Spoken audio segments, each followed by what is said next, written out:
嫂子抢占我的学区房，还把我女儿的入学名额给偷了。我儿子可是何家金孙，用个名额怎么了？你女儿就是个赔钱货，晚点上学也不会怎么样。我反手就把她赶出了我家，更是删掉了他儿子的入学名额。他不知道，这所学校的校长是我舅。大家好，开始今天的分享之前，希望你能给人间烟火点个订阅，我将会分享更多优质的内容。不好意思，女士，您家房子的入学名额已经被锁定了，您的孩子现在不能办理入学。我什么时候锁定了？我不可置信，女儿果果明明才刚到入学年龄，都还没上学，入学名额怎么可能被锁定？系统显示，您的入学名额于3年前就锁定了朝阳区的生日小学。我的脑袋一阵轰鸣，嗡嗡作响。3年前，生日小学，等等，嫂子苏倩好像就是3年前入住的我的学区房，而且生日小学不正是他儿子要上的小学吗？前几天他还发朋友圈炫耀这件事呢。难道是嫂子抢了我女儿果果的入学名额？我气得太阳穴一阵生疼，挂断电话后直接来到了学区房，想找苏倩理论。结果我都还没拿钥匙开门，苏倩倒是从里面把门打开了。我听到门口有动静，还以为是小偷呢，没想到是弟妹啊！别站着了，进来坐。呵，阴阳谁是小偷呢？而且这话说的一副女主人姿态，好像我才是那个外人。我的脸色沉了几分。不必了，我今天来是想问问果果入学名额的事情。嫂子，当初我们可是只同意把房子借给你，可没说连入学名额也一起给你啊。听我这么说，苏倩的笑容一僵，无辜的眨眨眼。什么入学名额？我一个农村人也不懂这些啊，可能是送浩浩报到的时候不小心锁定的吧，真是不好意思啊。弟妹，你看我总是笨手笨脚的，都这个时候了还在说谎。我这嫂子脸皮可真厚。没等她说完，我冷冷打断，是吗？可是工作人员怎么和我说这名额你3年前就给浩浩锁定了呢？嫂子，你确定是不小心？苏倩立马涨红了脸。弟妹，都是亲戚，一个名额而已，你怎么这么小气？这个名额本来就是果果的，嫂子你这种行为就叫偷。这下苏倩绷不住了，她狠狠地瞪了我一眼，音量拔高道：林婉，我是看明白了，你今天就是来找茬的，什么偷不偷的？我儿子浩浩可是何家金孙，也是何家的独苗，用个名额怎么了？你女儿就是个赔钱货，晚点上学也不会怎么样。再说了，我们浩浩可是能传宗接代的，你们果果迟早都是泼出去的水，用了也是浪费，还不如把这个好机会让给我们浩浩呢。我被苏倩这一番无耻的话气得浑身发抖，指着嫂子一字一顿道：苏倩，你搞清楚，这是我的房子。3年前老公何洁的哥哥何勇因为赌输了家产外出打工，把苏倩和她儿子都托付给了老公照顾。当时我们家正好有2套房，一套是老公名下的婚房，一套是我自己买的学区房。由于学区房距离果果现在的幼儿园比较远，来回不方便，所以就一直闲置着。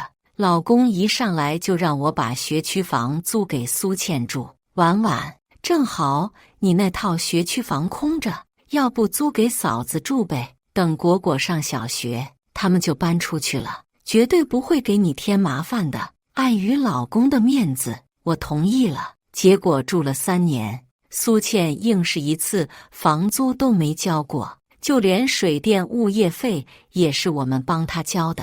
不仅如此，苏倩每次来我们家都会顺走我的化妆品，好多都是没开封的。我找她理论，他就道德绑架，借用你几个化妆品而已，都是亲戚。弟妹，你别这么小气啊，一次两次还好，多了我难免心生不满。每当这时，老公就会端着果盘来哄我。婉婉，别气了，你嫂子是农村人，目光短浅，但本性不坏的，你就别和她计较了。我不想老公难做，所以没有和他撕破脸，但是心里膈应，之后也就不和嫂子一家来往了。没想到他现在不仅白嫖我的房子，还无耻地霸占了果果的入学名额。都别吵了！就在我和苏倩的气氛紧张到不行的时候，老公突然气喘吁吁地赶来了。老公，你来了！我一五一十地把事情和老公说了。有老公在我身边，我浑身充满了力量，底气顿时增加了不少。在我的记忆里，老公一直是个很明事理的人，再加上当初他一穷二白的时候，是我坚定地选择了他，也是我拿出自己的存款帮助他创业成功的，因此老公一直对我心存感激。可以说，老公今日的成功离不开当初我的帮助，再加上这10几年来的彼此了解和相互陪伴，我坚信老公肯定是站在我这边帮我说话的。但往往事与愿违，下一秒老公说的话就让我如遭雷击，呆愣在了原地。婉婉，你嫂子说的也没错，果果确实可以晚2年再上学，不急于一时。我不可置信地看向老公，他居然帮苏倩不帮我，你知不知道你在说什么？果果已经到上学年龄了。老公没有理会我说的话，反而好言好语的和苏倩赔不是。不好意思啊，嫂子，婉婉她就这性格，你别介意哈。苏倩挑衅地看了我一眼，眼里满是得意，面对老公也是放软了语气，半点没有前面的泼妇模样。哎呀，没事没事，我压根就没放在心上。弟弟啊，还是你明事理。哟呵，还是个看人下菜的老绿茶。这番话既夸了我老公懂事，又讽刺了我的无理取闹。老公听的那叫一个心花怒放，脸上都绽放出了笑容。我不满地瞪了老公一眼，然后冲苏倩冷冷道：嫂子这是在说我不讲理喽，真可笑。这是我的房子，我当初买来就是为了给果果上学的，当初也是看在何洁的面子上才借给你们住的，结果你们不仅鸠占鹊巢了3年，现在还偷走属于果果的名额，让果果白受委屈，这叫什么道理？苏倩被我这么一对，脸瞬间绿了，比吃了苍蝇还难看。弟妹，什么鸠占鹊巢偷不偷的，都是一家人，你怎么能这么说？说着，苏倩的眼里立马噙满了泪水，楚楚可怜的模样，仿佛被我欺负了似的。老公见苏倩这样，立马给她递纸巾。嫂子，你别哭了，到时候哥哥回来还要怪我没照顾好你们娘俩呢。说完，老公又为难地看向我：婉婉，你也少说2句吧，我看你今天气头上，要不你先回去休息一下，这件事我来处理就好了。你处理？你怎么处理？面对我的凝视，老公很快败下阵来，开始和稀泥。既然事情都已经发生了，再生气也没什么用，也只能先这样，让浩浩上完学，总不能不让浩浩上学吧。至于果果，要不然去别的学校上学，要不然就等浩浩名额锁定结束了再接着上学。听着老公的话，我肺都要气炸了，这什么馊主意？不管怎么做，委屈的都是果果。凭什么我买的房便宜了别人，到头来还要让我的女儿受委屈？我冲老公冷哼：你倒是会做事，拿我的房子做人情。我就纳闷了，浩浩是你亲儿子吗？你对他比对你亲生女儿还要好。本来只是一句气话，可是当我说完，苏倩和老公的身子明显一颤，两人的神情都有些不对劲。没等我细想，苏倩瞥了我一眼，开始对我阴阳怪气道：“弟妹，什么你的房子？你嫁给了弟弟，这就是你们夫妻共同的房子，而且弟弟都已经同意浩浩用这个名额上学了。不知道弟妹为什么要这么咄咄逼人？难道弟妹就这么容不下我和浩浩吗？那我走好了。”我的火气顿时就窜上来了。他说的这是人话？什么叫容不下？我要真容不下，早就把他们赶出去了，还会让他们在我房子里白住3年。老公见苏倩这副模样，脸上浮现出一丝尴尬，连忙眼神示意我别说了。前面他不搭理我，现在我也懒得理他，我直接忽略老公眨得要冒烟的眼睛，直接从手机里调出电子房产证，摔在嫂子面前，睁大你的眼睛，好好看清楚，这房产证上写的是林婉，我的名字，真是给你脸了。你现在马上收拾东西离开我家。没等苏倩反应过来，我已经冲进她房间，把她的衣服物品都塞进一个行李箱里，麻溜地扔出门去。弟妹，你……苏倩满脸震惊，显然没想到一向好脾气的我会这么不给她面子。嫂子不是说要走吗？怎么还不走？被我这么一番阴阳，苏倩的脸立马黑成了锅底灰。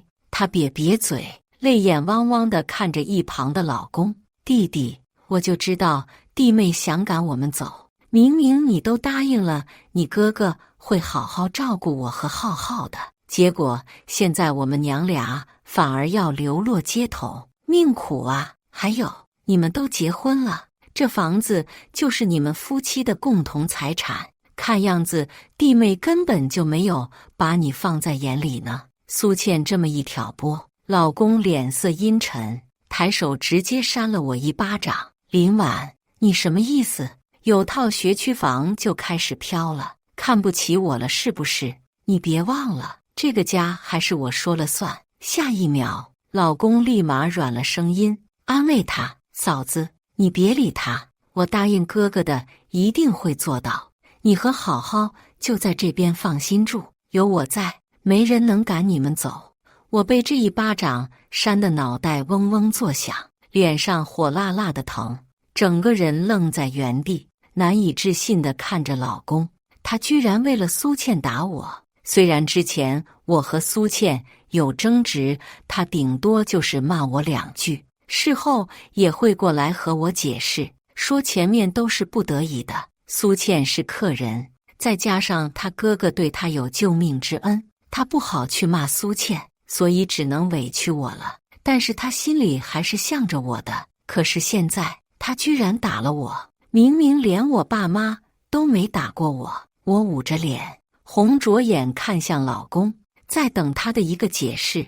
没想到老公直接瞪了我一眼，没好气道：“愣着干什么？还不快跟我回去！难道你还要在这里丢人现眼？丢人现眼！”他居然这么看我，我的怒火噌的就升起来了。丢人？何洁，女儿的名额被抢，你不嫌丢人？我来给女儿讨公道，合理合法的行使自己的权利，你倒是嫌丢人了。我之前怎么没发现你是这么一个懦夫？何洁被我对得满脸通红，气得抬手又想给我一巴掌，结果直接被我先一步打回去了。林婉，你敢打我？何洁很是不可置信。我甩了甩打得酸麻的手，挑眉回敬而已。苏倩眼里闪过一丝心疼，小跑过来扶住何洁：“弟妹，弟弟教训你那是应该的，你怎么可以打他呢？弟弟，你没事吧？”“没事，嫂子，你说的对。林婉她就是打心眼里看不起我。”何洁拍了拍嫂子的手，亲密的仿佛他俩才是一对。这已经不是第一次这样了。每次我和苏倩发生矛盾，老公都会帮苏倩说话，让我妥协。他解释说是他小时候差点溺水，是他哥哥救了他。现在哥哥出差，他念及救命之恩，自然要帮忙照顾苏倩。苏倩狗毛过敏，每次来家里都会不舒服。虽然不常来，但为了他何洁，还是毅然决然的让我把陪伴多年的狗狗送人。可是这狗狗明明是当初他买来送给我的呀。还有出去聚餐也是，苏倩不能吃辣，所以何洁每次都会点不辣的。我说可以点鸳鸯锅，何洁却说我不懂事。苏倩不能吃辣，要是辣油渗到了清汤里怎么办？可她却忘了我是无辣不欢的。一次两次我还可以说服自己，何洁这么关心苏倩，只是为了报答哥哥的救命之恩。她忽略我只是暂时的，我们毕竟还有10几年的夫妻感情在。可是现在他居然为了苏倩动手打我，而且打完我之后不仅没和我道歉，还反而先安慰苏倩。看着他们的互动，我只觉得眼眶湿热，心中一阵酸涩。可能一直都是我在自作多情，何洁并没有我想象中的那么爱我，不然为什么他对苏倩的关心都远超于我？想到这里，我深吸了一口气，心寒地把手上的钻戒摘下来，扔到何洁面前。离婚吧，何洁。什么？离婚？何洁满脸震惊，眼底闪过一抹慌乱。林婉，你别闹了，不就打了你一下，至于吗？再说了，本来就是你咄咄逼人，欺负嫂子在先，而且你也打了我呀，我的脸现在还疼呢。苏倩也是神情微愣，但很快就开始当起了我和何洁的和事佬。弟妹，你可别冲动啊，怎么能说离就离呢？离了婚你可就是二手货了，对你可没有好处啊。而且你还是个生过娃的，就算再找也不会有人要你的。要我说呀，这事儿就这么算了，夫妻哪有隔夜仇是吧？何洁也是应和道。林婉，你看嫂子多大度，都不和你计较了，你也就别瞎闹了。这样，你和嫂子道个歉，这事我也就不怪你了。我被他们气笑了。苏倩这是什么奇葩言论？人家封建裹小脚，她直接裹上小脑了。这话说的跟没了男人就活不了一样。何洁也是个脑子有坑的，做错事的明明是苏倩，还让我和她道歉，真是搞笑。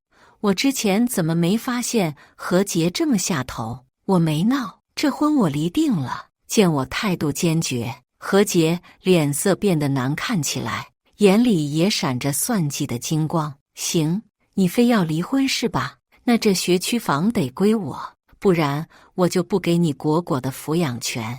这狗男人知道我护女心切，居然用果果来威胁我。感情他一开始就是奔着这套房子来的，我真是错看他了。但我是不可能把这套房子让给他的，因为这个房子是我自己攒钱买下来的，而且我当初听了父母的，多留了一个心眼，特意做了婚前财产公证。现在他想要这套房的归属权，没门！我当着他们的面，从书柜的抽屉里拿出了婚前财产证明的合同，冷冷甩在他们面前。不好意思，这套房是我的婚前财产，你拿不走，房子和女儿我都要。你什么时候？何洁不可思议地看着那份合同，气得发抖。苏倩也是脸色难看。弟妹，你也太不厚道了，你根本就没把我们当亲人。我勾唇冷笑，看来你还挺有自知之明的，那还不给我滚？这是我的房子，你们要是再不从我家离开，我就报警了。说完，我拿起手机就要报警。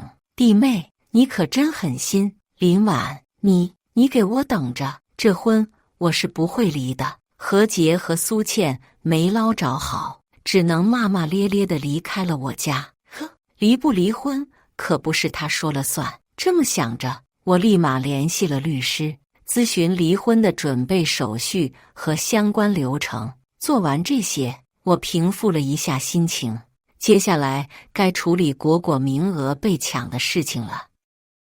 果果一直都期待能去生日小上学，既然是果果的心愿，我自然是要满足的。我给生日小学的校长，也就是我的舅舅打了电话，舅舅，我想请你帮个忙。是这样的，果果的入学名额被抢了。我把事情一五一十地告诉了舅舅。舅舅听完大怒，痛骂嫂子的无耻和老公的拎不清，随后打包票道：你放心啊，外甥女，果果的事情就包在你老舅身上。我这就把果果的名字加上，把那个冒牌货的名字删掉。说完，舅舅还特地给我发来了一张截图。看着截图，我的嘴角勾起了一抹笑容。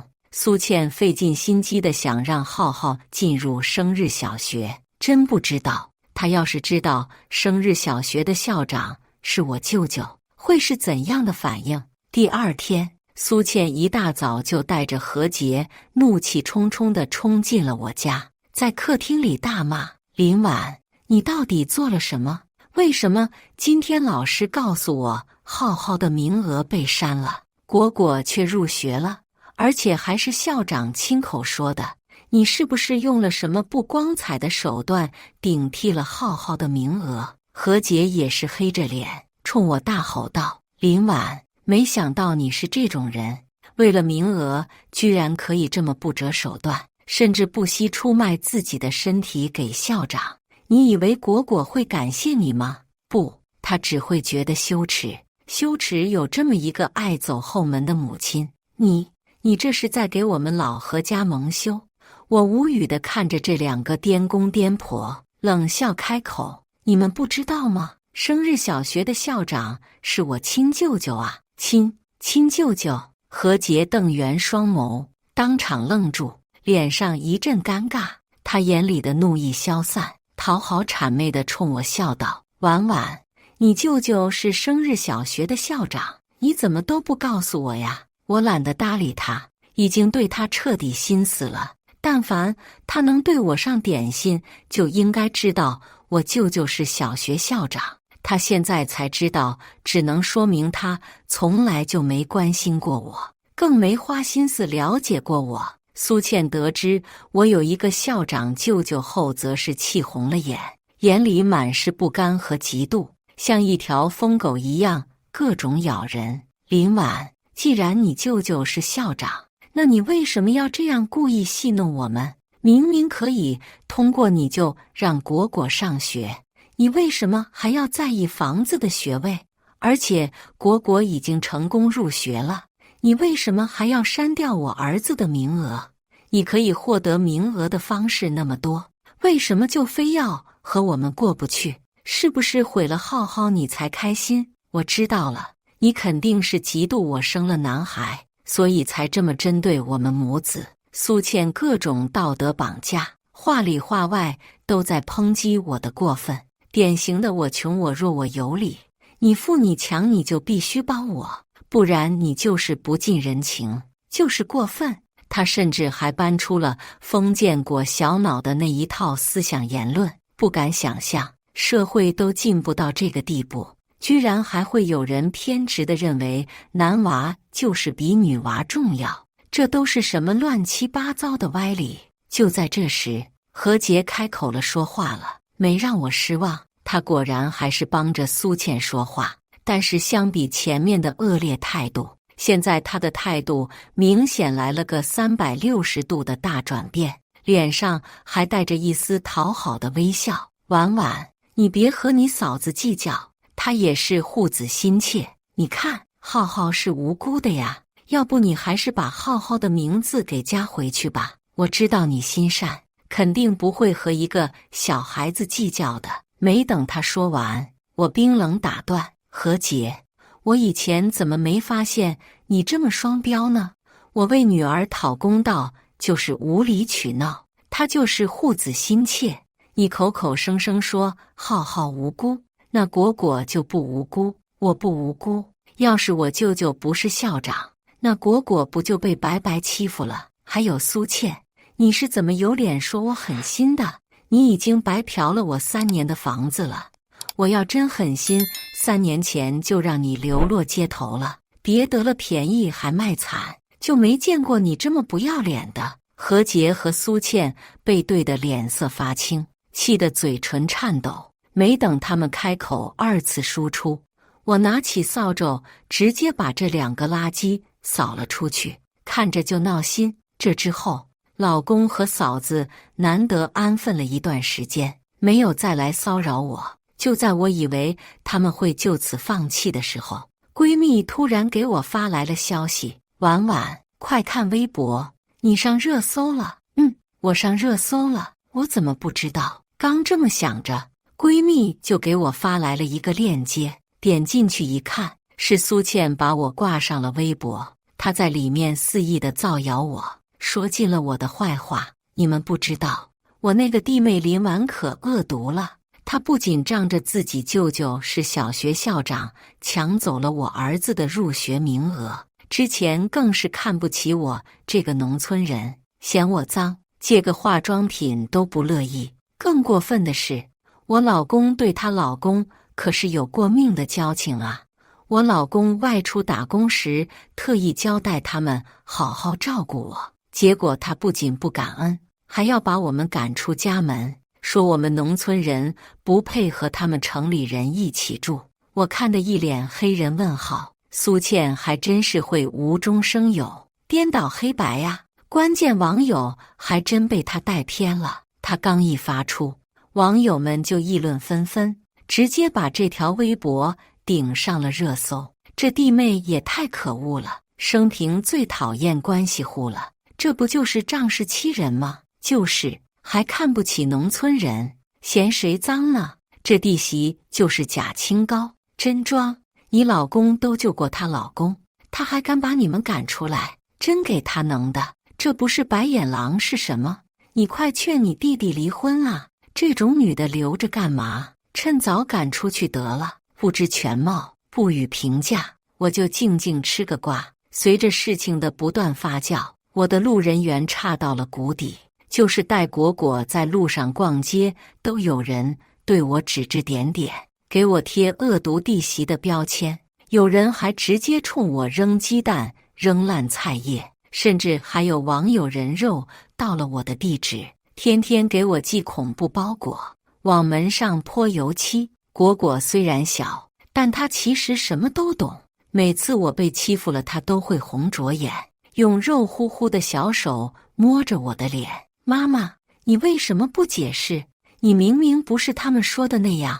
我温柔地摸了摸果果的小脑袋，现在还不到解释的时候，再等等，等舆论到达最高峰的时候，就是我们反击的时候了。果果歪了歪头，大眼睛里写满了蒙圈。果果，你要知道，造谣妈妈的人就是一条恶犬，要么不招惹，招惹了就得打死，不然容易被反咬。这回果果似懂非懂地点了点头。我知道他还小，不理解这些弯弯绕绕，但没关系，他很快就会懂的。因为上了热搜，苏倩微博的热度一直在涨，关注度很高。苏倩趁着热度开了个直播，在里面疯狂卖惨，造谣说我虐待他们母子，不仅私下里威胁他们母子赶紧滚出去，还故意给他们吃剩菜剩饭。除此之外，苏倩更是利用网友的善心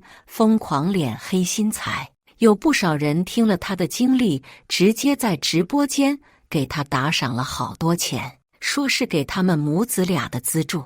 每次开播，她都赚得盆满钵满的。为了更方便敛财，苏倩甚至把何洁拉到了直播间当证人。何洁全程应和嫂子，偶尔点点头。他这种默认的态度，让网友更加认定我就是虐待苏倩母子的恶毒弟媳。这天，苏倩和何洁照常开播，照例在里面诉说着我虐待他们的恶毒事迹，网友纷纷替他们鸣不平。就在舆论到达顶峰的时候，我反手在弹幕里发了一个监控，大家不妨先看看这个。看到监控内容后，直播间瞬间变得鸦雀无声，而何洁苏倩的脸也是绿成了酸黄瓜。这个监控记录了之前在学区房他们对我做的一切，不仅有他们是怎么咄咄逼人的，甚至有何洁为了苏倩扇我的那一巴掌。说来也巧，这监控还是当初养狗狗的时候安的。苏倩有一段时间常住我们家，我就把狗狗安置到了这里。后面她住进了这套房子里，狗狗我就带回家了。没想到狗狗最后还是被何洁送人了，所以监控的事我也就忘了。直到那天对峙的时候，何洁不慎踢歪了监控，我这才想起来还有这么一张王牌在。现在监控一经发出，立马在直播间掀起了千层浪，网友震惊不已，舆论瞬间反转。之前骂我的网友现在都开始骂何洁苏倩了，什么恶毒弟媳，明明就是恶毒嫂子，把我们当猴耍呢？这老公畜生吧，不帮自己的老婆孩子，反而去帮别人的老婆孩子。他和嫂子不会，还打老婆，家暴男，退！这两个人渣，一个疯狂吸血弟媳，一个疯狂吃老婆的软饭，还反过来造谣人家，恶心！这要是敢动我孩子的穴位，我高低把他俩打到半身不遂。我是拳皇，谢谢。甚至还有不少网友纷纷回收自己的同情心，让苏倩把钱还给他们。苏倩不肯还，他们就直接举报。很快，苏倩的直播间被封，骗来的钱财也都原路退还给了网友。被迫下播前，苏倩脸色难看至极，就和生吞了苍蝇一样。下一秒，他们就给我打来了电话。林婉，没想到啊，你居然还留了一手，就为了搞我们，有意思吗？林婉，你这个贱货，你就是眼红嫉妒我，哼！彼此。再说了，不是你们先造谣我的吗？怎么就许你们造谣，不许我反击？说完，我果断挂掉了电话。挂断电话后，我开了一包薯片，坐在沙发上，一边吃一边欣赏网友对何洁苏倩的恶评，简直不要太爽。而这边，网友们意识到自己被耍气的，把两人的祖宗18代都问候了一遍，甚至有人直接去人肉何洁和苏倩的基本信息，试图挖出他俩的黑料，结果还真给他们挖出来了。苏倩私下里和何洁有不清不楚的关系。很快，何洁和苏倩酒店的开房记录还有亲密照都流传了出来，他们再次上了热搜。不过这次是铺天盖地而来的黑热搜，甚至有人质疑浩浩是他们的亲生儿子。网友们的话让我茅塞顿开，困扰我多年的问题终于得到了解决。难怪何洁一直很关心苏倩，甚至连她的喜好都一清二楚，精准到知道她芒果过敏，甚至知道她的经期。之前我一直以为他对苏倩的特殊关照只是因为苏倩是他的嫂子，没想到两个人里竟然是这种关系。这就能解释何洁为什么老是帮着苏倩说话了。原来在我不知道的地方，他们居然背着我做了这种恶心的事，还瞒了我这么多年。我就像个傻子一样被骗得团团转。多年的背叛让我气得发抖，我立马给律师打了电话，表示要加快离婚的进度。我把网友放出来的图一键保存，准备当作开庭的证据。为了彻底锤死何洁，我还特地拿到了浩浩和何洁的牙刷，给他们做了一次亲子鉴定。在这期间，网友的怒火，舆论的反噬已经彻底让何洁和苏倩身败名裂了，甚至还影响到了浩浩。他们不久前刚给浩浩找了个新学校，结果浩浩因为这件事隔天就被学校开除了。他们还想再给浩浩转去别的学校，但转了一圈，发现一所接纳浩浩的学校都没有。走投无路之下，他们又恬不知耻地找上了我。一进来，苏倩就直接给我跪地认错，拼命磕头，额头都磕红肿了。林婉，对不起，之前都是我错了，我不该那么多你能不能看在我们亲戚一场的份上，帮浩浩，让浩浩进你舅舅的学校？几天没见，何洁也是一脸憔悴，胡子拉碴，衬衫也是皱巴巴的，丝毫不像之前那样精致。她为难地看着我，很是难为情道：婉婉，你也知道浩浩已经被好多所小学拒绝了，再这样下去，浩浩就要错过最佳入学年龄了，就彻底没学上了。算我求你了，你能不能看在我的面子上帮浩浩？我冷冷看了他们一眼，果断拒绝，不帮。你们都那么对我了，还指望我帮你？顿了顿，我看向何洁，还有，你的面子根本不值一提。你别忘了，你能有今天的成就，离不开我当初的帮扶。我一心一意地对你好，甚至拿出我所有的存款支持你创业。结果你是怎么对我的？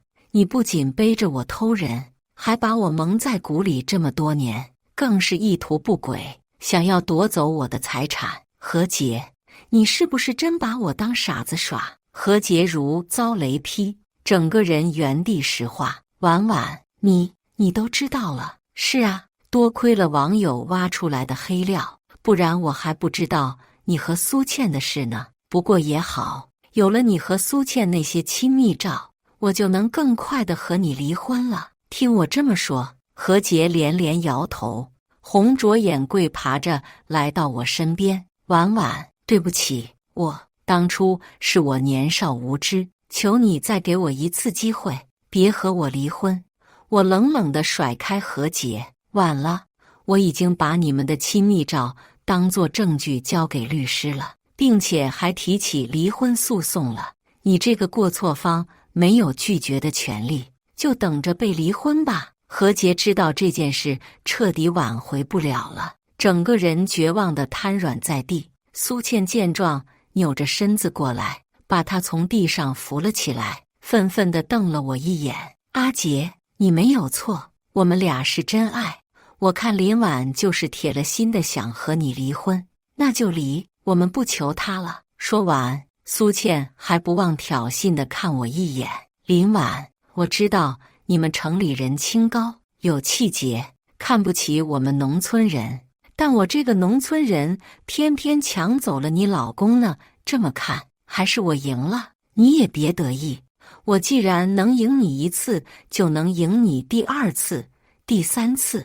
你今天不肯帮我们，之后有你后悔的。说完，苏倩带着何洁愤恨离去。离去前，何洁还不忘扭头深深看我一眼，眼里闪过一抹狠戾。我没太在意，现在他们的名声已经臭成这样了，想来也是翻不起什么风浪的。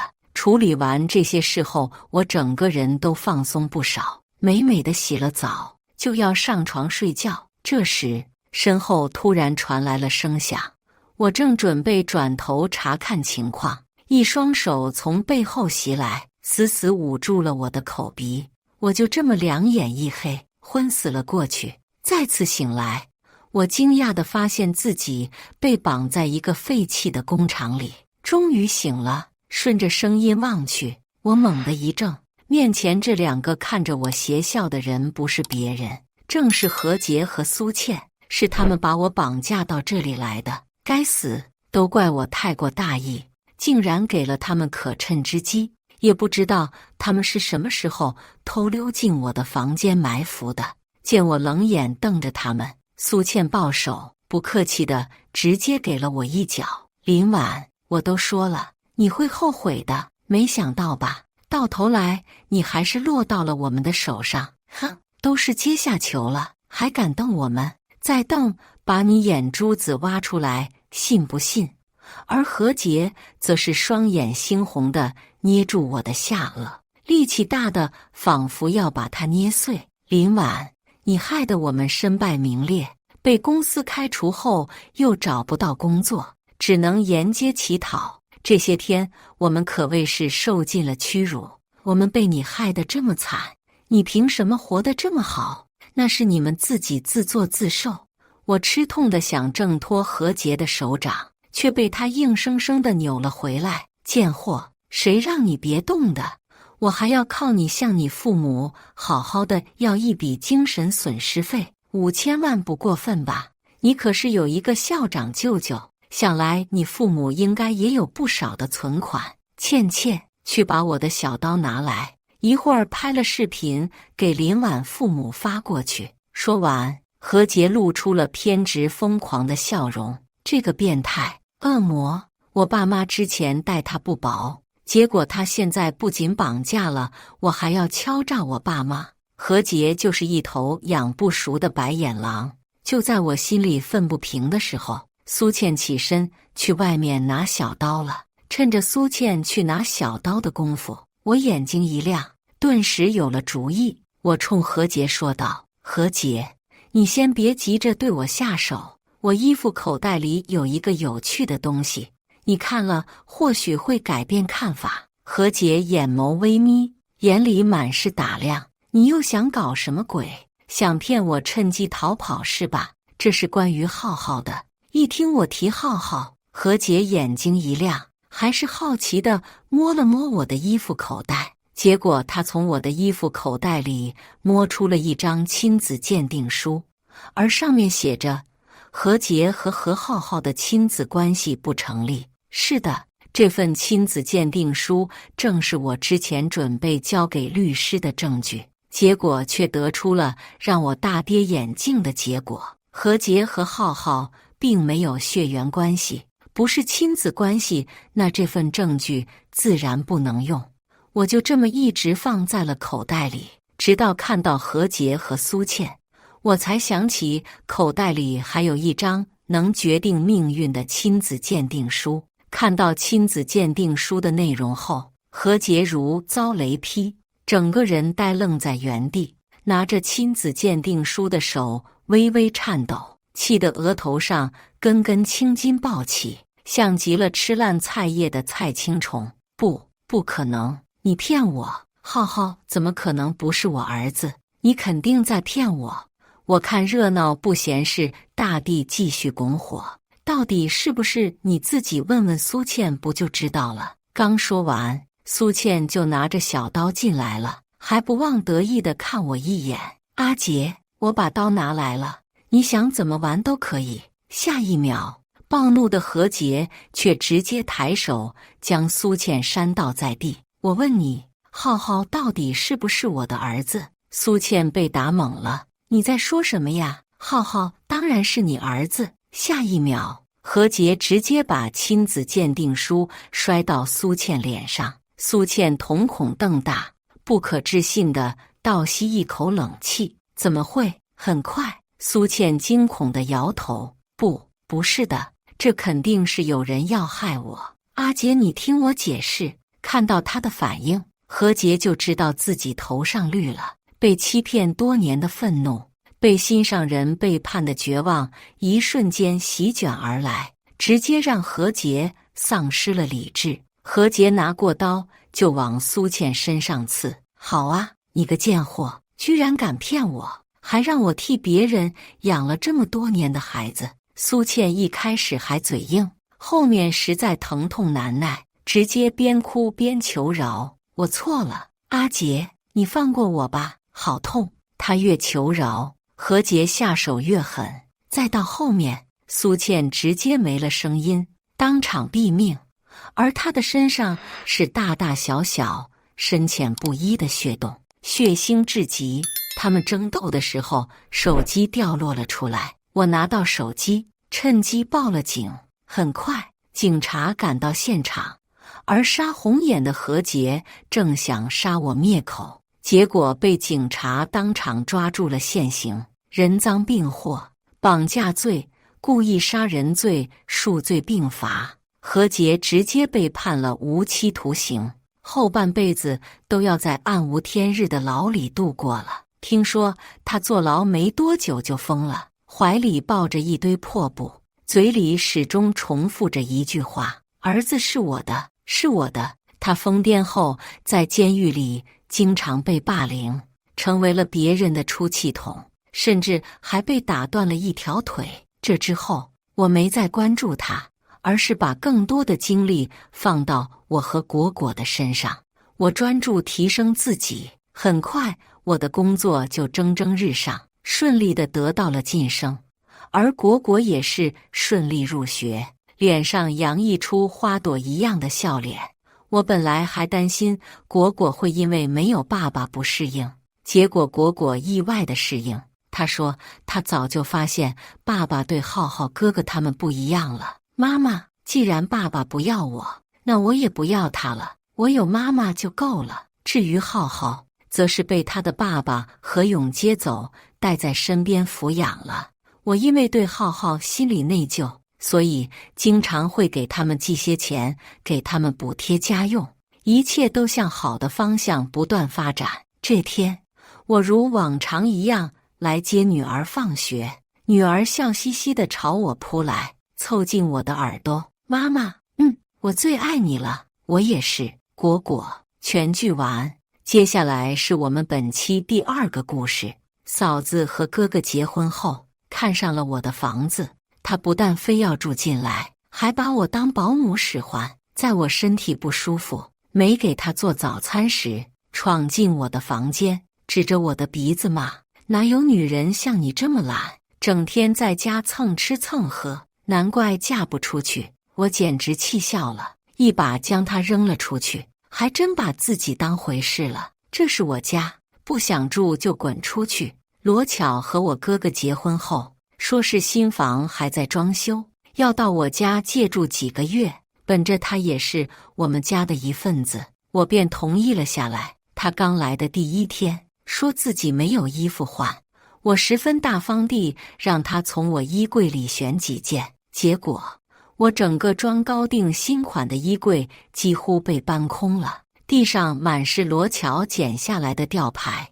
我皱着眉想去找罗巧要回来时，哥哥却把我拉到了一边：“兰兰，那些衣服巧巧都很喜欢，你能不能借给她穿几天？这些钱算哥哥补偿给你的，你拿去买几件新衣服，好吗？”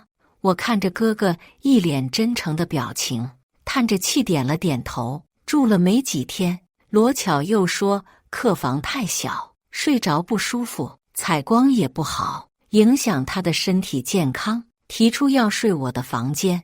他理所当然的表情让我对他的好感大打折扣，正要开口拒绝，哥哥再次将我拉到一边，解释了起来：“兰兰，是巧巧说要备孕，说客房可能会影响孩子健康，才想睡你的房间。”我看看哥哥一脸为难的样子，想着也就住几个月，干脆也同意了下来。罗巧见我同意下来，便迫不及待地指挥哥哥去搬行李，一句歉意的话都没有。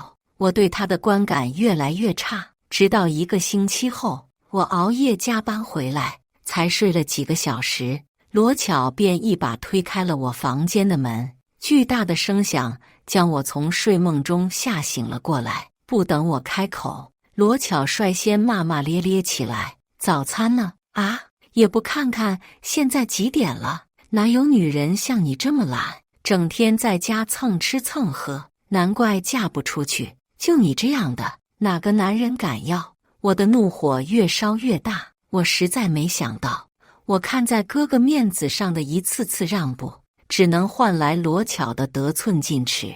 他还真把这当自己家了，他不但吃我的，穿我的，用我的，甚至还想把我当保姆使唤，想让我给他做早餐。做梦去吧！我脸色阴沉地从床上下来，将床边的罗巧一把推了出去。他脚步踉跄了一瞬，跌坐在了地上，还真把自己当回事了。这是我家，不想住就滚出去。说完，我一把关上了门，上了锁，门板擦着罗巧的鼻子而过，他吓得后退了2步。我也没了睡意，桌上的手机止不住的震动。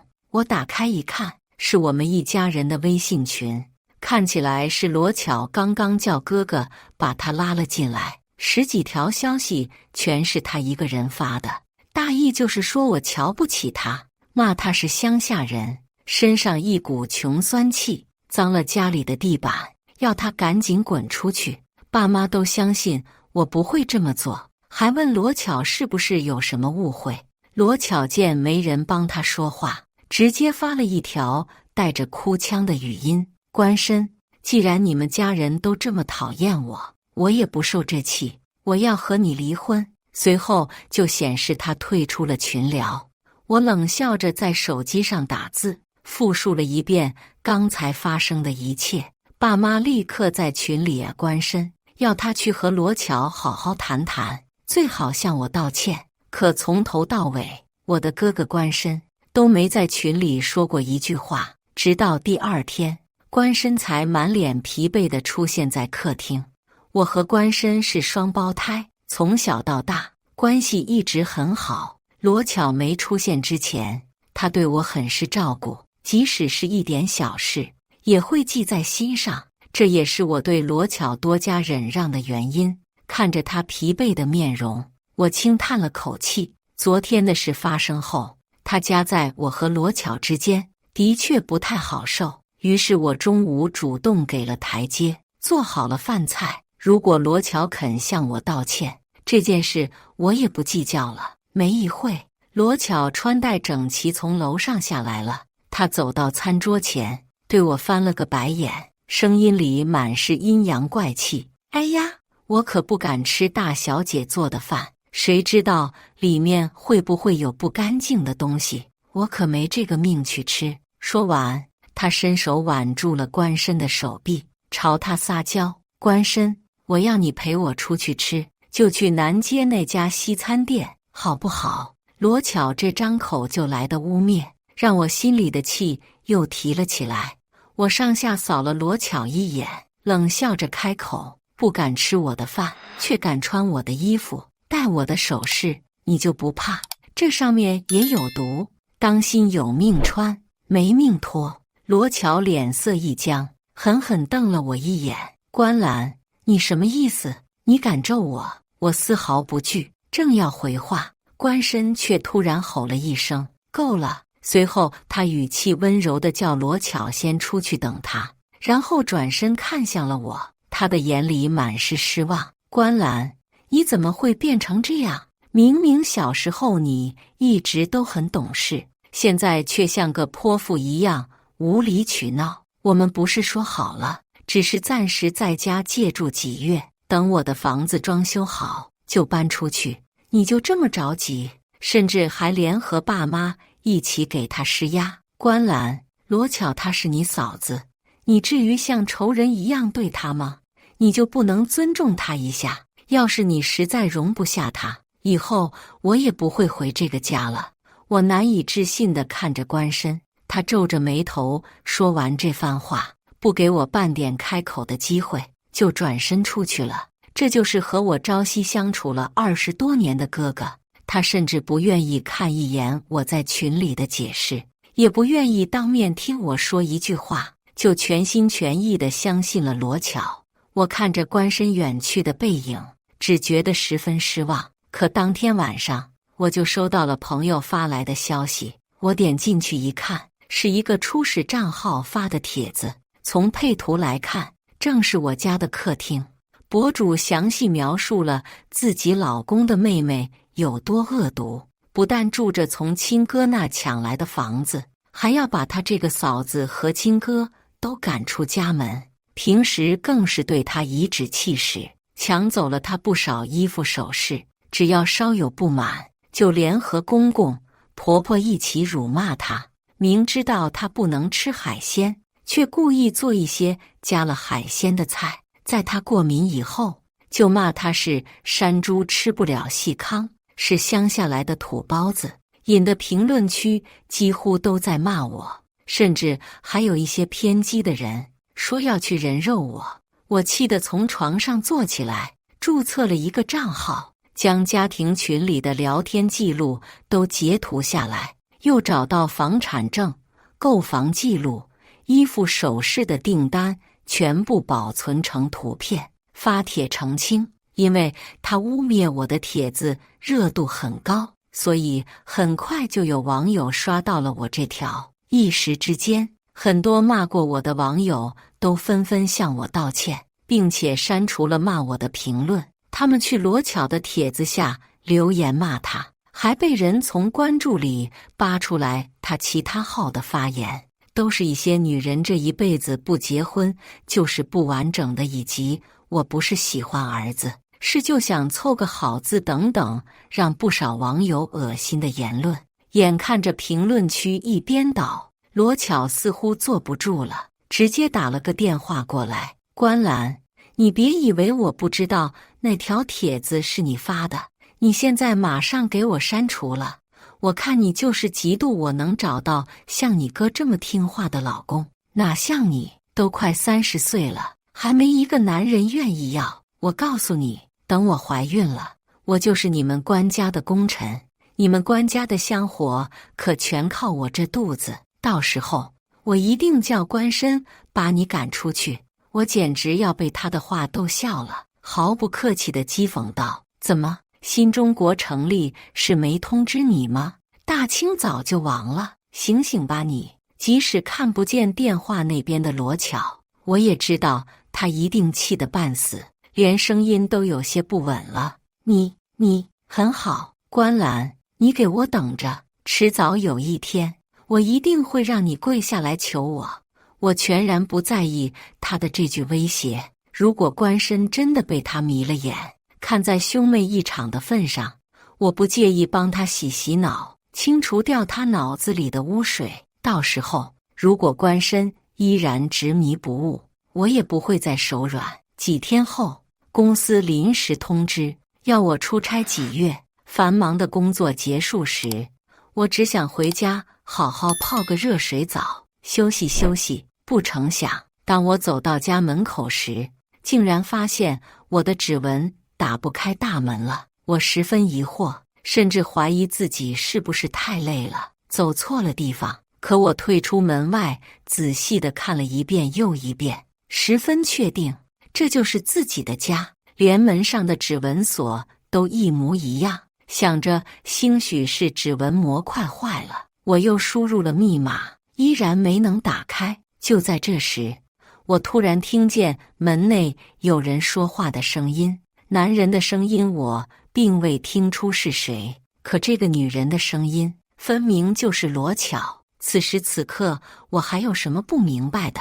罗巧竟然趁着我出差未归时，霸占了我的房子，还将指纹与密码统统更换了。好在这种智能锁都有应急钥匙，我的心头一阵怒火上涌，拿出包里的钥匙打开了门。果不其然，罗巧正娇笑着躺在客厅的沙发上，手里还拿着我的平板。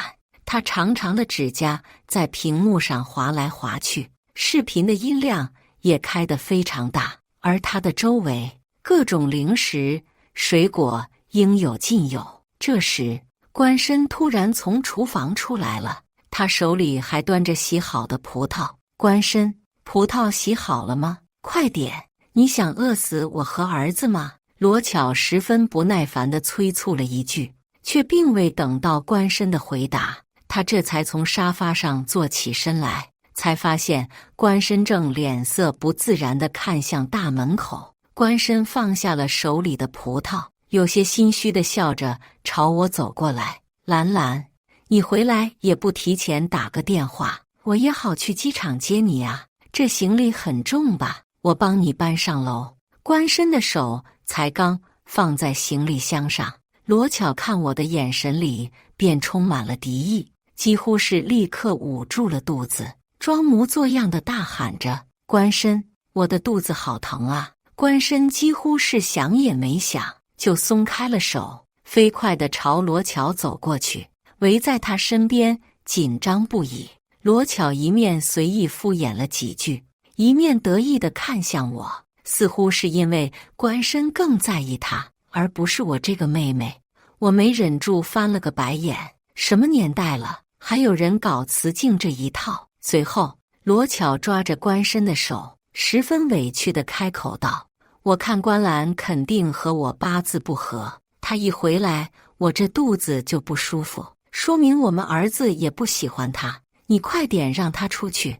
罗巧说完这番话后，关申居然真的回过头看向我，只是眼里有些愧疚。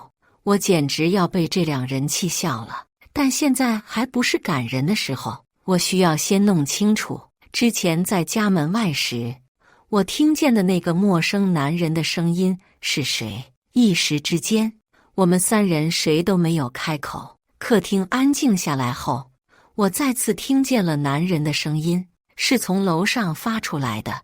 我迈步就往楼上走，只是没想到声音的源头居然在我的房间。我推开卧室的门时，一股难闻的怪味扑面而来。卧室的床上正躺着一个没穿衣服的油腻男人，只是用被子遮住了重点部位。看见我以后，他没有一点慌乱的神情，反而朝我吹了声口哨。我的心里一阵恶心，几乎快要吐出来。视线移到地上时，我才发现房间里乱七八糟，四处散落着我的衣物。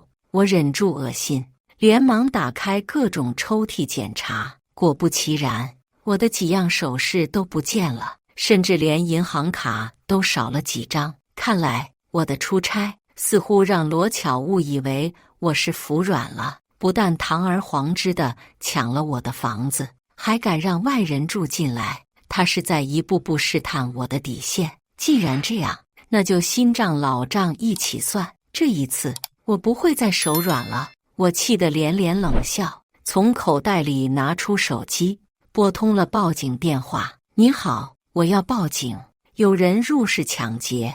我的话还未说完，不知道什么时候上来的罗巧将我的手机一把夺了过去。警察同志，这都是误会，我是他嫂子，都是一家人，你们就不用来了。罗巧说完这句，就飞快挂断了电话。他怒气冲冲，朝着我吼道：关兰，你报警干什么？还想污蔑我是抢劫犯？你这恶毒的女人！跟在他身后匆匆赶来的关申连忙拉开罗巧，朝我解释：兰兰，你误会了，这位是巧巧的表哥罗俊，他是来这边玩几天的，只是暂时借住在家里，不是什么抢劫犯。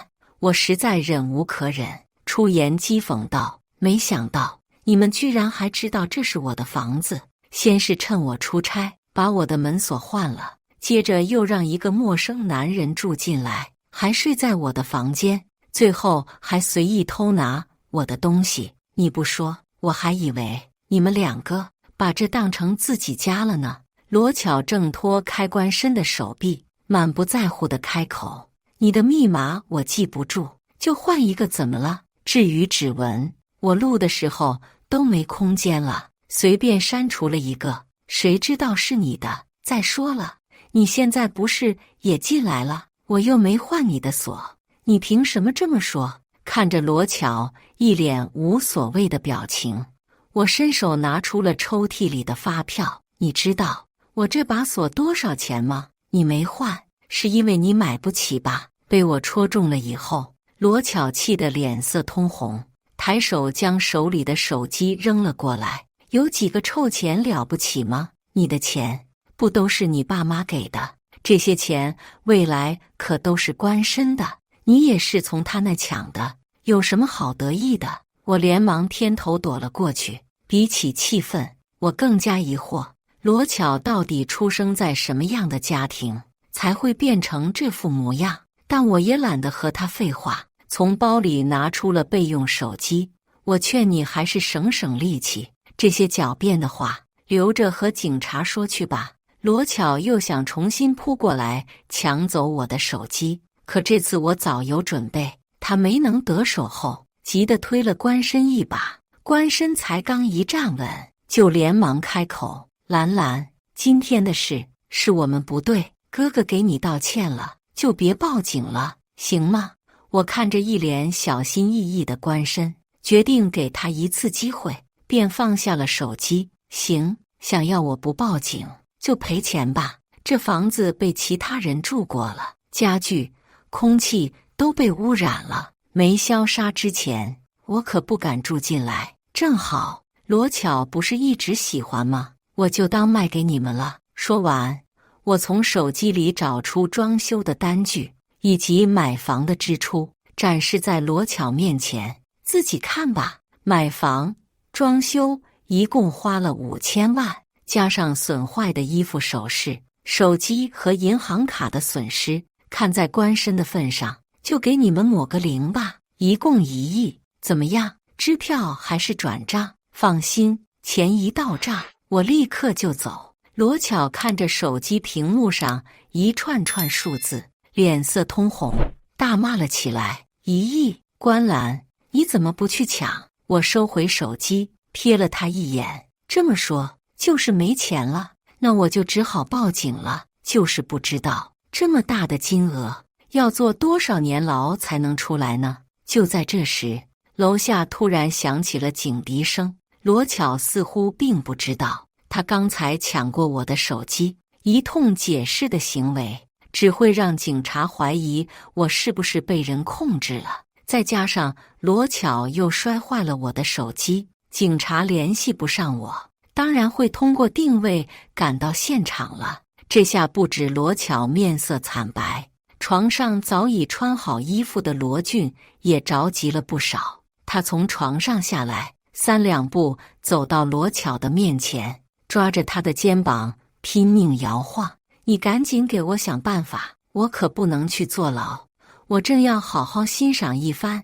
这狗咬狗的场面，却突然看见关绅正紧盯着我，他的脸色阴沉了不少。我心下一惊，也警惕了起来，他该不会是为了罗巧要和我动手？罗巧急得额头上都冒出了汗珠，他一面挣脱罗俊的手，一面找着借口安抚：“表哥，你可别被他骗了，我们都是一家人，哪有一家人之间拿点东西就叫偷的？这事就是警察也管不了。”罗俊似乎被他说动了，手也松了不少。罗巧连忙躲到了关绅的身后，我借机往门口走了几步，加大了声音：“罗俊，你可要想清楚了，罗巧是我嫂子没错，可你只是她的表哥，真要论关系，你和我们算什么一家人？”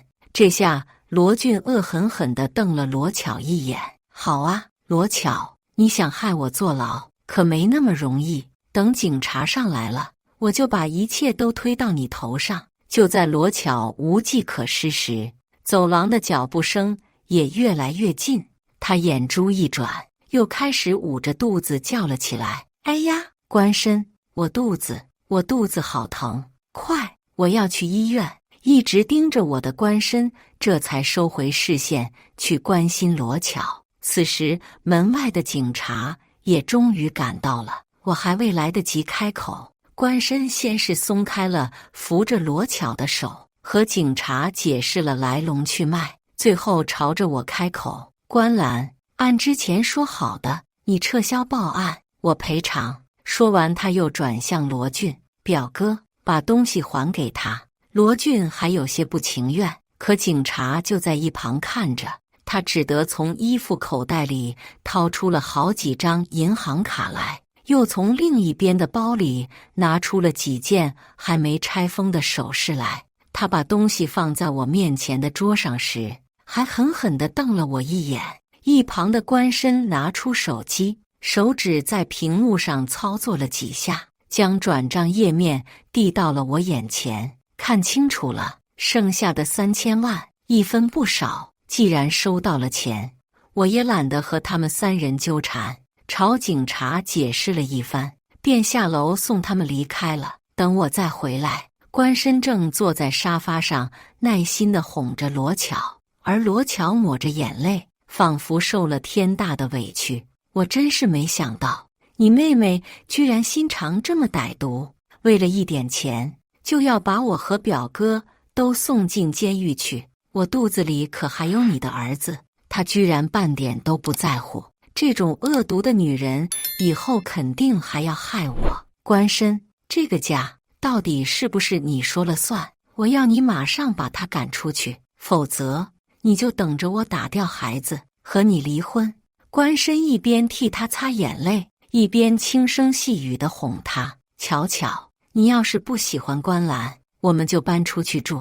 我明天就去看房，租一个更大的房子，再请个保姆来照顾你。等我们自己的家装修好了，再搬回家住，好不好？罗巧一听，连哭都忘了，拉着关深的手，急忙开口：不行，租的房子哪有这里舒服？再说，这都好几个月了，我都住习惯了，要是搬走了，我又要适应一阵子，晚上会睡不好的，也会影响儿子发育的。这时，刚从楼上下来的罗俊也在一旁帮腔道：关深，你还是不是男人了？在这个家，关澜还敢不听你的？我可告诉你啊，他这是在挑战你的地位，是要踩在你头上，以后说不准就要抢你爸妈的财产，到时候你一分钱都没有，就晚了。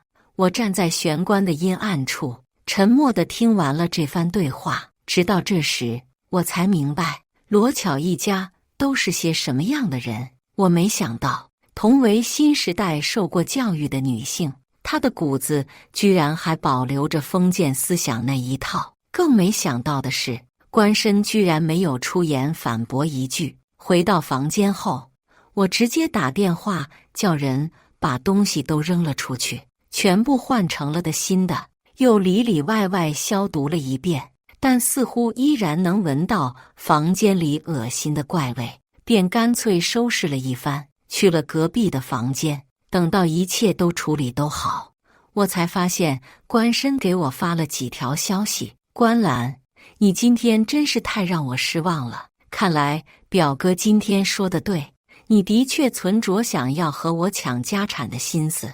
我知道爸妈一向偏心你，但我一定不会让他们被你迷惑，家里的产业迟早都是我的。如果你肯给巧巧和表哥道歉，我会考虑给你留一部分。看见这几条消息，我都要怀疑关深是不是被人夺舍了，他居然能说出这种话来。我们20多年来的兄妹情，似乎还比不过罗巧和罗俊的三言两语。我的心里无比失望，直接关掉了手机。正准备睡觉时，却突然听见隔壁的房间传来开锁的声音，那是我原本的房间。我连忙从床上起来，关掉了灯，又悄悄地挪到墙边，仔细地听着。奇怪，他怎么不在？这不正好？赶紧！尽管两人压低了声音，我听得并不真切，但这声音显然是罗巧和罗俊的。他们去我的房间干什么？难道又想偷东西？我十分疑惑。在确定隔壁没有动静后，又过了1小时，才打开门走了出去。回到房间后，我仔细看了看，并没有丢失一件物品，也没有翻动的痕迹。由于刚刚更换了房间里的物品，很多东西还没来得及拆封，我并没有发现物品的位置有什么不对，但我依然关上门，离开了房间。第二天一早，我装作从房间出来的样子，下了楼。罗巧正从厨房里端出最后一样早餐来，看到我以后，居然露出了笑容。兰兰，你醒啦，快来尝尝我做的早餐，也不知道合不合你胃口。看着他亲切的笑容，我简直觉得见鬼了。罗巧或许也意识到了什么，放下手里的碗，十分真诚地朝我道歉。兰兰，昨天我想了整整一夜，这件事我也有责任，我们以后都是一家人了，还是好好相处，消除误会为好。你能原谅我吗？我的心里依然觉得怪异，又想到昨天晚上他和罗俊偷偷溜进我房间的事，心下更加疑惑，一时间不慎踩空了最后一层楼梯。罗巧连忙过来扶我：兰兰，你没事吧？怎么这么不小心？尽管他的语气十分担心，我却没有错过他眼里那一闪而过的喜悦。我想，我已经知道他在我的房间里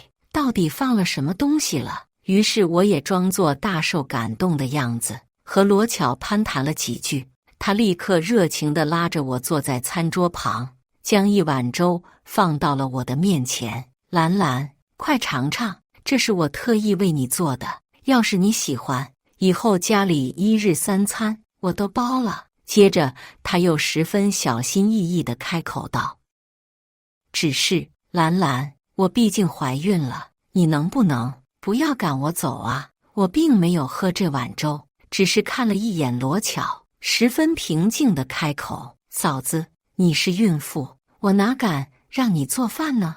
只是你想留在我家养胎，也不是不可以。说到这里，我停顿了一下，朝楼上看了一眼。罗巧立刻会意，满脸笑容地讨好道：兰兰，你放心，我今天就让表哥离开，以后再也不会让他进来。我点了点头，端起粥，正要喝时，又停了下来。怎么了，兰兰？这粥太烫了。罗巧十分紧张地看着我，我放下碗，像突然想起来什么一样，开口道：你之前污蔑我的帖子。我的话还没说完，罗巧立刻拿出手机展示给我看。兰兰，你放心，我早就删除了，我这就再发一条向你道歉。看着罗巧能忍到这份上，我更加确定她是在酝酿什么阴谋，便趁着罗巧不注意，用纸巾蘸了一点碗里的粥。哎呀，都这个点了，我得去上班了，嫂子，这早餐你就自己吃吧。留下这句话，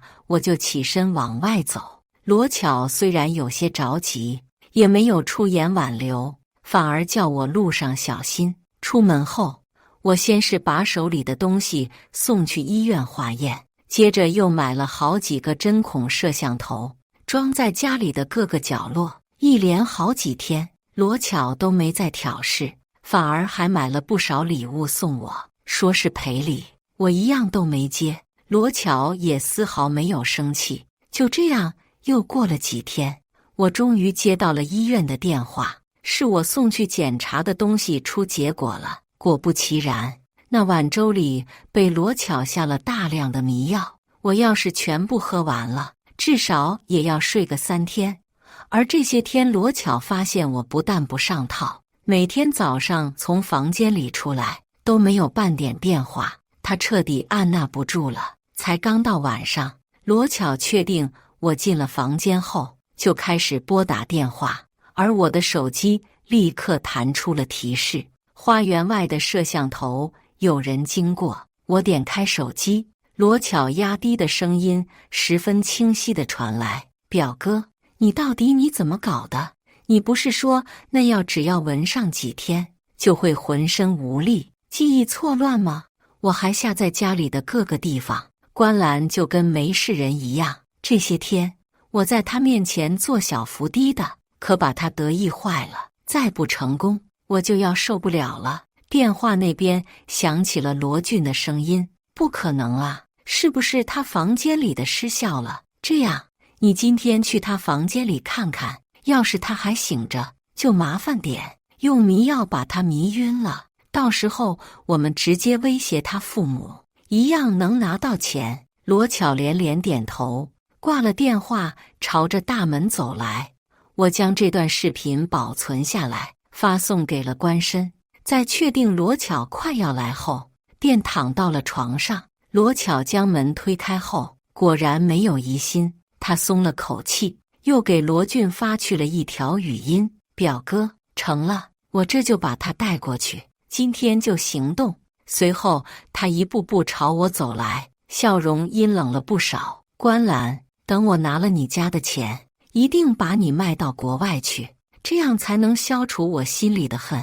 接下来我感觉到罗巧正拿着什么东西要往我鼻子上盖，我一边屏住呼吸，一边突然睁眼，在罗巧震惊之时，死死地将她手里的手帕按了回去。很快罗巧便晕了过去。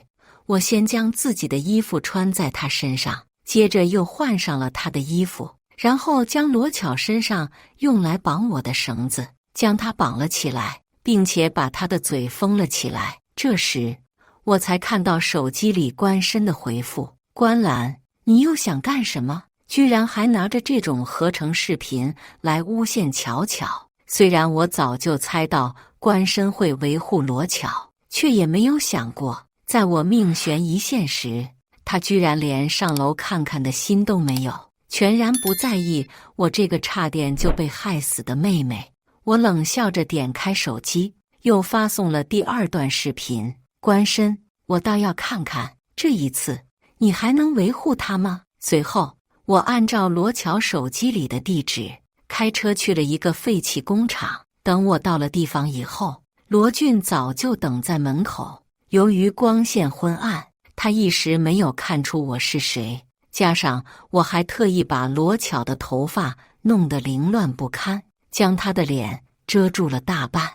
等到罗俊把人放到椅子上以后，他看也不看，便开始打电话给我父母，想要关澜活着，就带着公司股份转让书和1亿现金来。少废话，公司我是不会经营，但我可知道这股份也值不少钱，可不能给你们留着，这是你们的报应。要怪就怪关澜不识好歹，我告诉你们，要是敢报警，这就是下场。罗俊说完这句，便拿着刀将罗巧的头发撩开了不少，准备在他脸上划上一道。这一下他彻底看清了面前的人是谁，从口袋里掏出一个瓶子，放在罗巧的鼻子下转了几下，还不等他完全睁开眼，就一把撕掉了他嘴上的胶带。罗巧痛得大喊了一声：怎么是你？关澜呢？啊！罗俊抓着他的肩膀疯狂地摇晃。罗巧睁开眼睛后便哭诉了起来：我不知道，关澜把我迷晕了。罗俊大骂了声废物，踢了他一脚。罗巧从椅子上摔下来，捂着肚子叫得无比惨烈：孩子，我的孩子，表哥，快救救我！罗俊毫不留情，一把推开他的手。可惜我还没欣赏够，他就突然想到了什么，朝着我停车的方向跑了过来。关澜，你既然知道我要做什么，还敢亲自来，我就成全你。在他举着刀朝我挥来时，我的身后有一束强光照在了他的脸上，是警察来了。罗俊脸色一变，却并没有放下刀，反而面目狰狞地朝我扑过来。关澜，我就是死也要拉上你！我长叹了口气，把手边的防狼电击器开到了最大档，将他电晕了过去。等警察将罗俊带走后，罗巧这才慌了不少，他顾不上肚子，指着我大喊：你们快把他抓了！就是他把我绑到这里来的，他和罗俊是一伙的。我将手机接到了车上的音箱，点开了保存的那段视频。罗巧在听见是他自己和罗俊打电话密谋的声音时，脸色一白。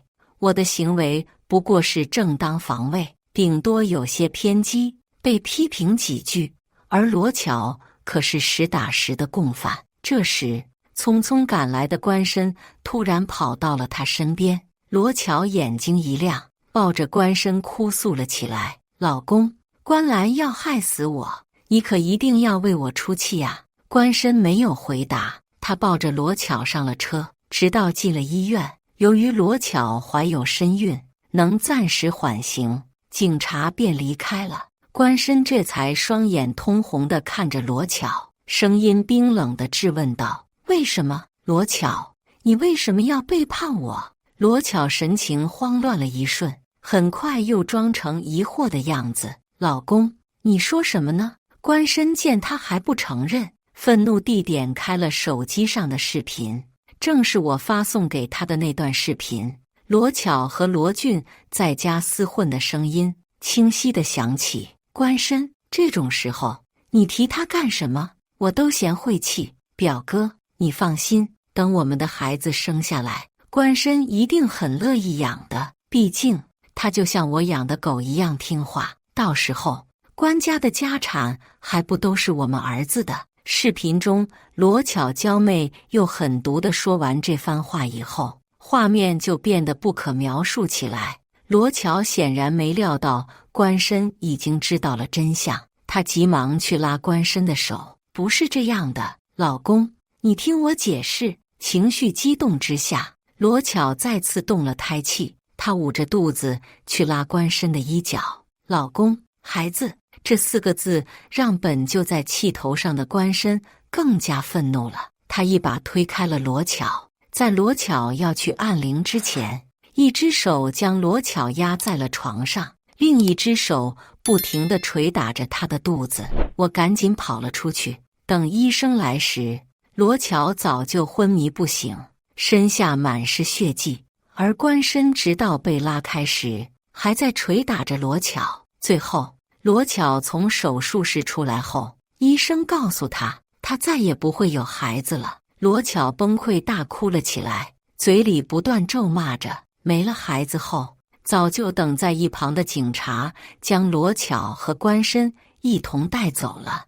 再次见面是在法庭上，我沉默地听着3人的宣判结果。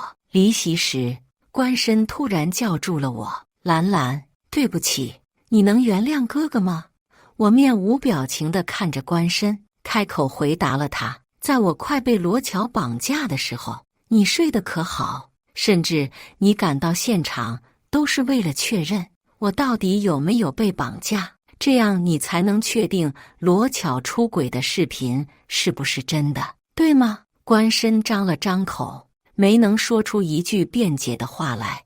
我迈步朝着法院的大门外走去，没再回头一次。关申入狱后，父母一夜之间苍老了不少，便把公司交给了我。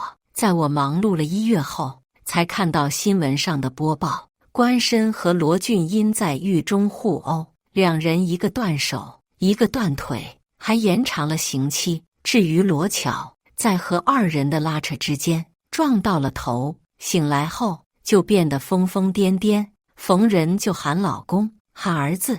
办公室的门突然被人推开，小助理一把关掉了电视。兰总，这都什么时候了，还看这些不相干的新闻干什么？我点点头，找出小助理要的资料，递给了他。说的没错，这些人和我有什么关系呢？